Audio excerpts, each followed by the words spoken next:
गतकाली जड़े monkey pox संदिग्ध चिन्हट हेबा परे एबे सतर्कता जारी करिसेंती केंद्र सरकार। स्क्रीनिंग टेस्टिंग सह बेड प्रस्तुत रखिबाकू परामर्श दिया जायछि।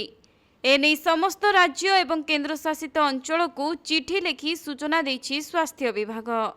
तेबे केंद्र स्वास्थ्य विभाग कहिछि जे संदिग्ध एम पॉक्स बा मंकी पॉक्स रोगींको स्क्रीनिंग एवं टेस्टिंग सह पॉजिटिव चिन्हट हेउतिबा व्यक्ति को आइसोलेट अर्थात पृथक स्थान रे रखिबाकू व्यवस्था करंतु।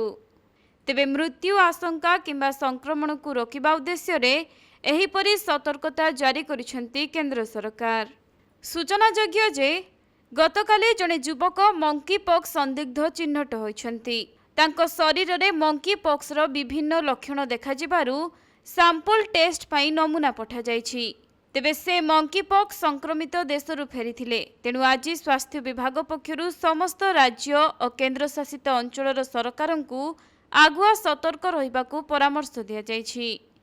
अगस्ट 14 रे मंकी पॉक्स को विश्व स्वास्थ्य संगठन WHO हेल्थ इमरजेंसी घोषणा करथिले।